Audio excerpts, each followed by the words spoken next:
Hey everybody, I'm Scott. It's fundraising time again at antiwar.com. We need your help, and here's how you can help.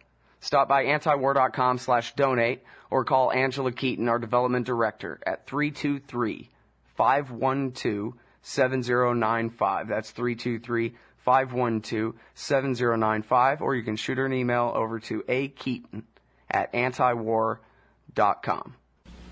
Thank you very much for your support.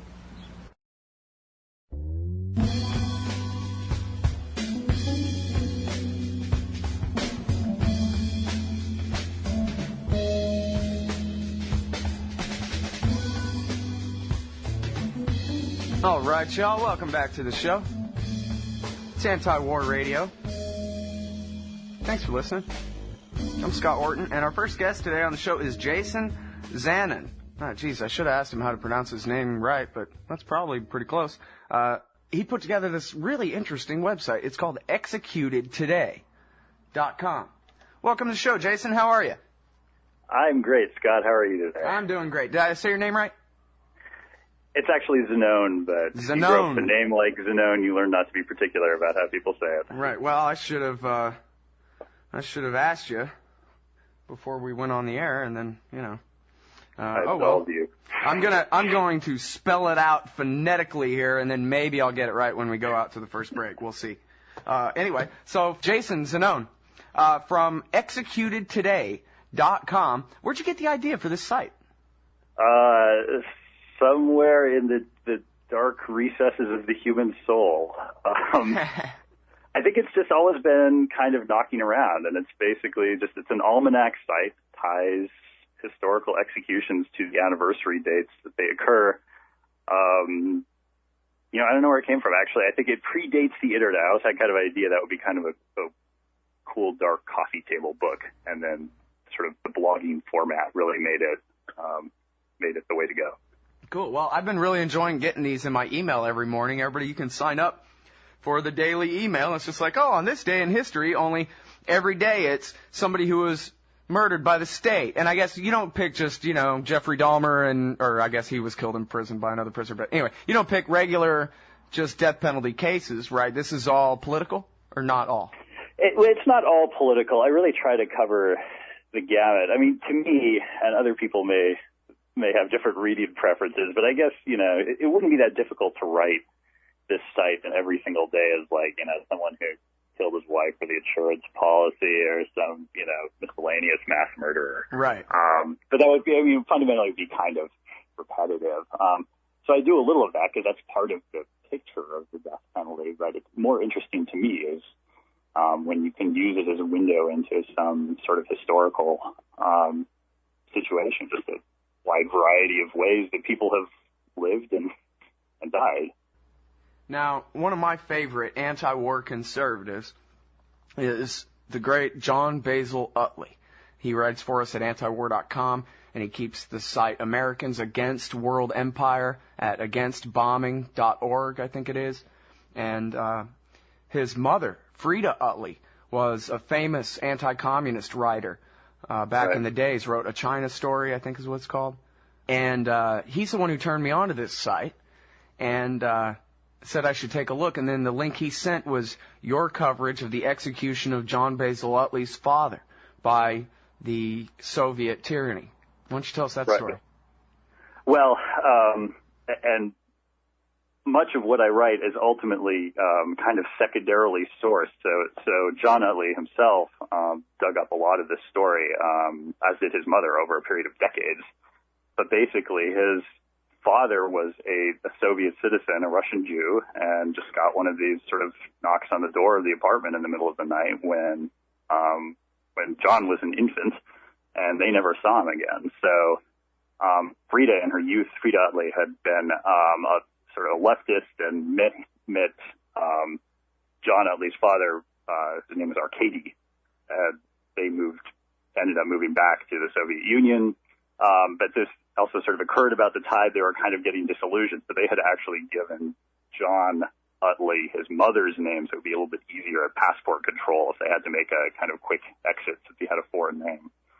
But anyway, so he sort of disappeared into the Soviet gulag, and Frida and John fled the country, and they had some influential friends they could call on, so they were going through, George Bernard Shaw and Bertrand Russell and sort of contacts with ambassadors and things like this, trying to get some kind of information, and they were ultimately able to find out that he died in the camp, but it wasn't until after the Soviet Union collapsed and it became possible for relatives of the deceased to request information about the fate of people who had been arrested in political purges, for John Utley to get the files, which I think happened in the early 2000s.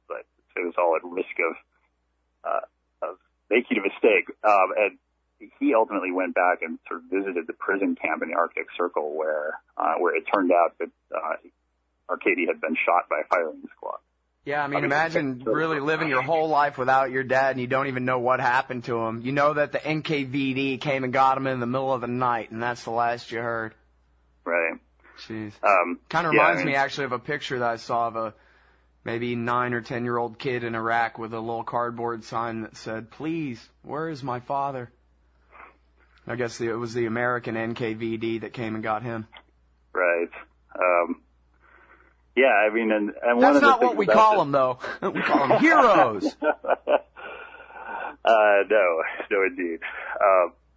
And obviously, a case like this, which we know basically because he had a foreign wife and a foreign son, that we're able to push this later, this stands in for lots of people who died in ways that are not necessarily executions per se. So, I mean, to the person on the receiving end of it, a firing squad or cluster bomb, amounts to very much the same thing. So my side, I try to keep fairly well focused, but, in a sense, these people are also standing in for this sort of complex of institutional violence they live in. So most people in the Gulag weren't executed by firing squad. They were just worked to death or, died from maltreatment. So that's right. Yeah. All right. Now, so, on the front page of Executed Today, you have a button over here on the right side, 10 executions that defined the 2000s. Oh, dear. Let's talk about that a little bit. Oh, this is classic blogger link bait, top 10 lists and things like that. So this went up at the end of the 2000s, and I was just trying to capture the view at that moment of what are some of the most memorable, noteworthy executions of that decade. So obviously, Saddam Hussein is a clear number one on that list.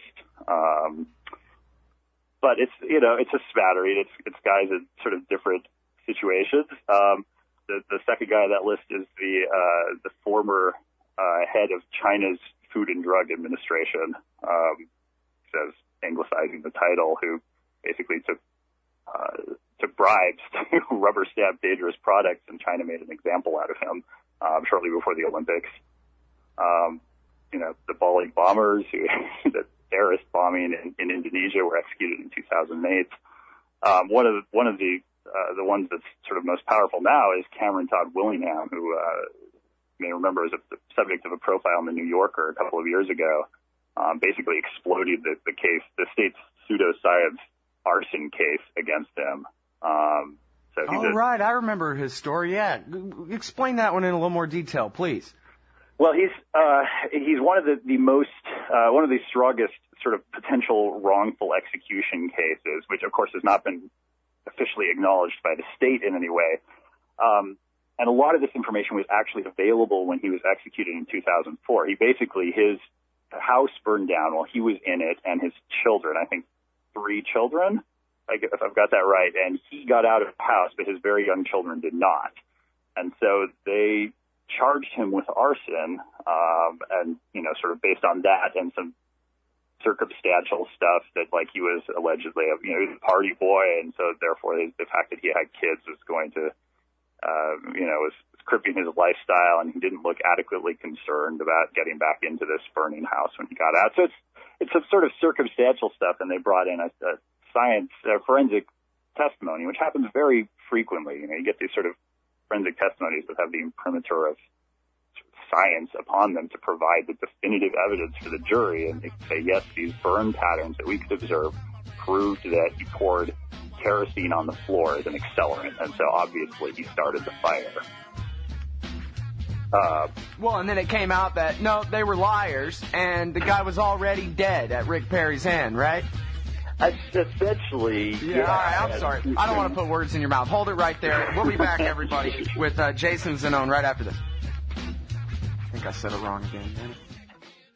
You can put the Liberty Radio Network on the air in your area. Visit broadcast.lrn.fm to learn how. Broadcast.lrn.fm. It's all live from baseball to apple pie to bomb. Waco, Texas, Heaven's Gate to Oklahoma bomb. The Desert Storm Syndrome experiment that went wrong. Inject our own cause they probably won't come home anyway. The Vietnam conflict was a mere experiment, so just came back. All right, y'all, welcome back to the show. It's Anti-War Radio. I'm Scott Horton.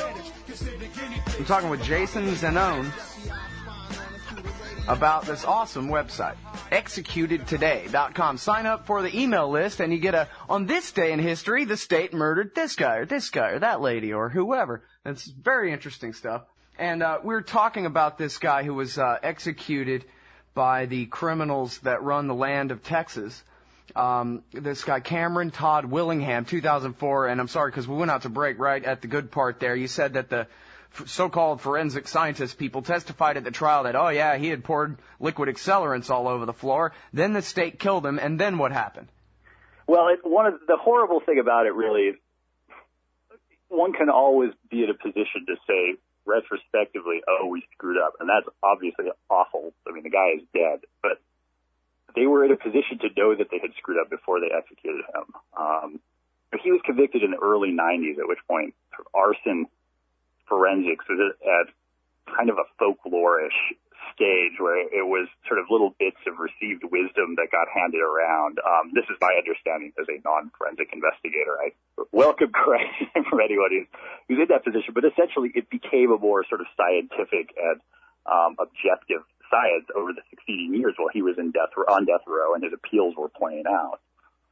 But before his appeal, he maintained his innocence the entire time, but before his execution and his clemency pitch to the governor, I think it maybe the last sort of judicial filing or two that he actually had arson investigators lined up. The same people basically are being quoted now that said, look, their scientific testimony for why this had to be arson not only makes no sense, but it actually correlates with why it would be an accidental fire. And so you can actually see some video of there's this theory at action called flashover. But I mean, essentially, this was in the filing that went to Rick Perry, and he didn't get. He was asking at that time for the 30-day stay, which the governor could grant, so that they could investigate this a little bit more and make it an actual sort of ruling on this. And he got short shrift from the governor at that time. And this is, had been around in the anti-death penalty sort of community. This is actually a guest post written by somebody in that world a couple of years before this thing came out in the New Yorker and really kind of made headlines. But all that information was available to the state of Texas, before they dropped the plunger. So. Well, and of course there was Carla Faye Tucker, who Bush mocked on Larry King, saying, "Oh, please don't kill me," which she had never said. And this was a lady who had completely turned her life around and was helping everybody else in prison and whatever. And I think every single faction of any religious community in all of America was begging for clemency for her. And he went on TV mocking her, paraphrasing something she never even said.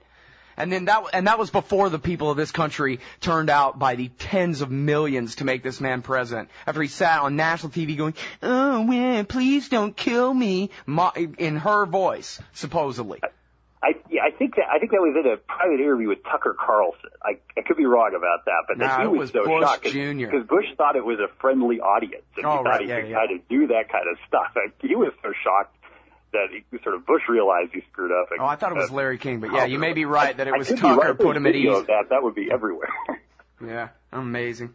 Anyway, anyway, everybody, the site is Executed Today. It's about state murders of people for various reasons. And they got one for 365 days, and apparently you've got also on this day for quite a few of these too. So hundreds and hundreds and hundreds of notable historical executions. And in fact, it looks like the top one here, Thomas Hardy, is not a man who was executed, but a man who lived a particularly long and interesting life, witnessing executions of every description, huh? Well, he only apparently saw two, but coincidentally they were separated. One was August 9th and one was August 10th of 2 years later, so this gives me an excuse to... I was looking for excuses to get a little bit out of the business of strictly being about death, because it's slightly morbid. Well, it says here that he wrote about the Napoleonic Wars all the way through the First World War.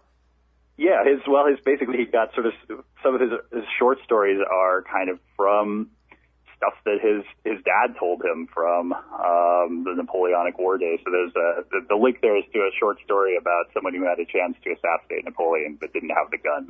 So it's one of his lesser works, but he sort of spans this time when England was very much in the hanging business.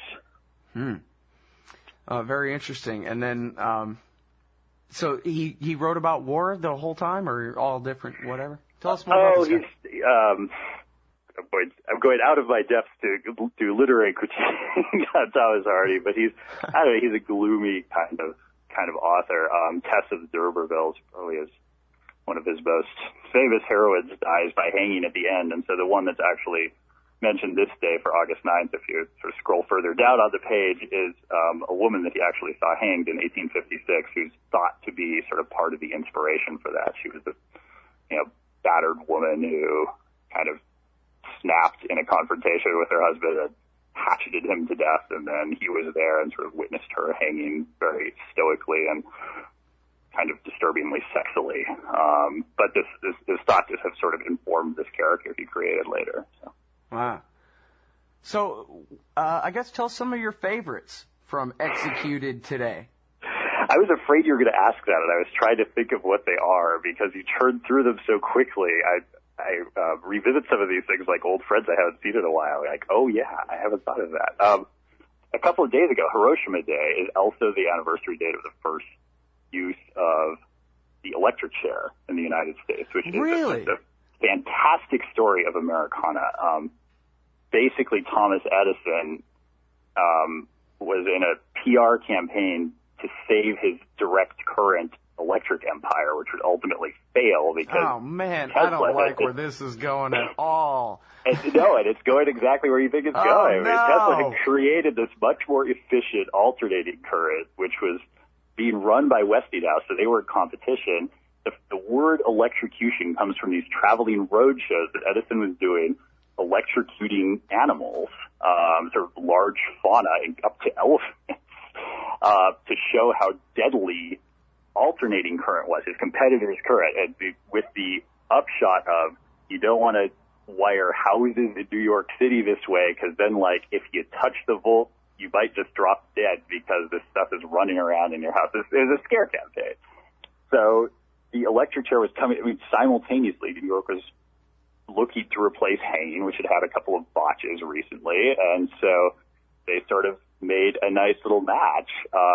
Edison convinced, especially lobbied and helped convince the New York legislature to go with the electric chair using alternating current, Westinghouse's standard. Westinghouse wouldn't sell them the generator, so they had to get it indirectly, sort of through resale from someone in Brazil or something like that. And then on the 6th, August 6th, 1896, I may get that wrong, 1892, they tried it out on this guy, William Kemmler, and it was a horrible botch. Wow. So can you do 10 more minutes here? Absolutely. Okay, great. Everybody, I'm talking with Jason Zanon from executedtoday.com. Sign up for the email list. We'll be right back. Anti-war radio. Anti-government killing people radio. This is the Liberty Radio Network, broadcasting the latest liberty-oriented audio content 24 hours a day at LRN.FM.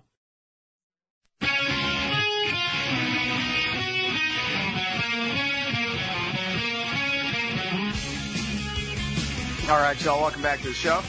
It's Anti-War Radio. I'm talking with Jason Zanon from executedtoday.com. Sign up for the email list. You get this day in history, the state killed this guy or that guy, every morning in your email. Okay, so a couple of notes here. First of all, of course, you were absolutely right about George Bush and Carla Faye Tucker there. It was a print article, print interview that he did with Tucker Carlson. The question was about Carla Faye Tucker on CNN, who, of course, never said what Bush paraphrased her as saying. So, of course, you're exactly right about that. And then, secondly, I wanted to say about George Bush that there was, before he was the president, and I think before he was even actually officially running for president, he did an interview with, I don't know, Country Time magazine or something. It was a little hill country newspaper from one of those counties, West Austin somewhere anyway. And it had him with his pretend cowboy hat and all this and his feet up on the desk and whatever on the cover. And they asked him about commuting the death penalty sentence of Henry Lee Lucas, the serial killer. Right. And of course, the detail there was that he really was not guilty of the one that he was sentenced to death for. He was in another state, and it was a proven fact, and it couldn't be, so he had no choice but to commute the sentence. But the way he explained it to the interviewer was, look, I've executed a lot of people, all right?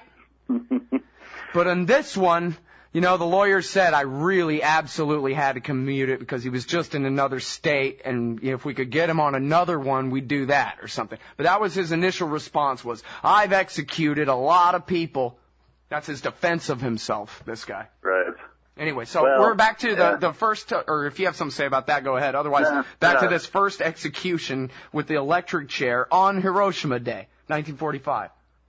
Yes, it's a nice confluence of events. Love these guys. So wait a minute, you say that this thing in 1945, this first one, the electric chair, was completely botched. How long did it take the guy to fry? I don't have the page up in front of me. I'm not going to be able to quote it.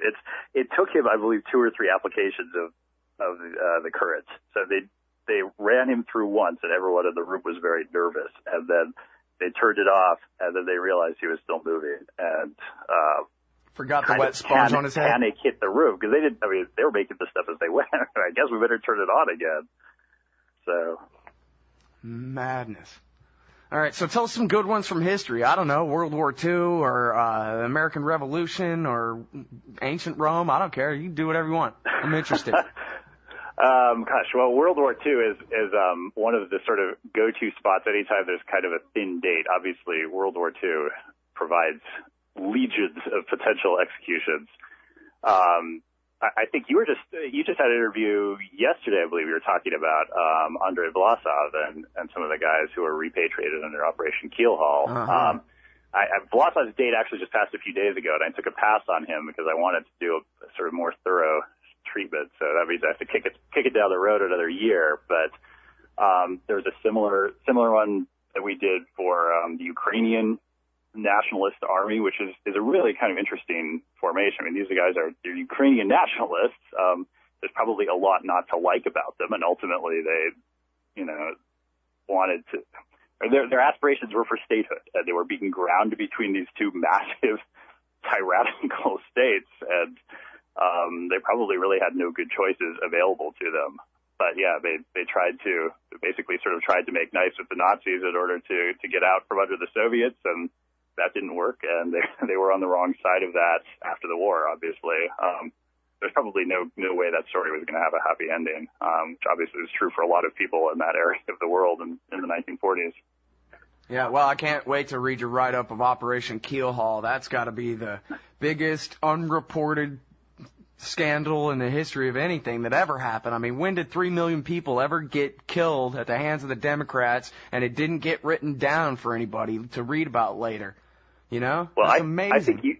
I think you should hook me up with someone who's a brilliant expert to write this, since I'm just some guy who runs a blog. But come on. You know the guys who know.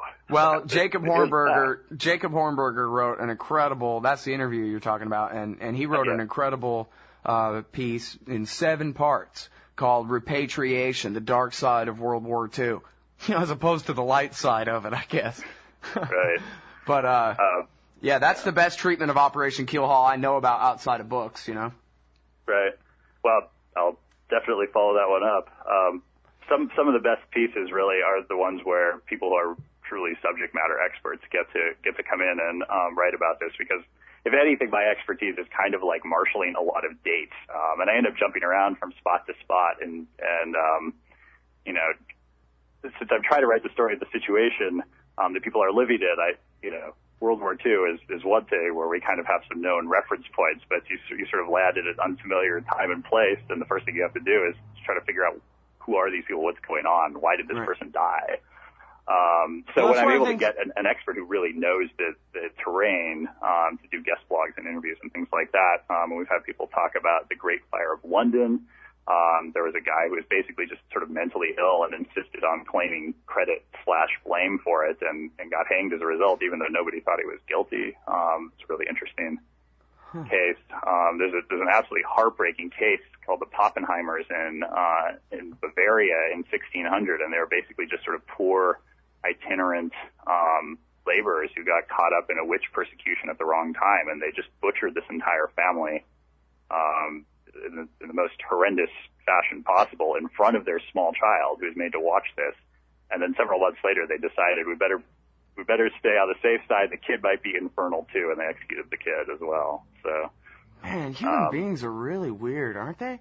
I can't really figure it out, man. I'm trying to picture a situation where I'm gonna be one of the members of a mob witch hunting people and killing kids and stuff. I can't see it, but it happens all the time, I guess, stuff like that. Hell, in Africa right now, they have, witch scares where they go around, murdering people for superstitious reasons, Yeah, I mean, I think ultimately most of us would like to think that we wouldn't be that kind of person that would join the SS or join the lynch party or something, but in the right time and place, I guess I tend to think that most of us are, myself included, susceptible to be that guy. Yeah, I mean, that's what they prove with the Stanford prison experiment and whatever, is that they can basically come to any neighborhood and make 5% of the people the guards of the other 95% and then leave them to it. No problem. Yeah. Just all enslave each other, do anything we want.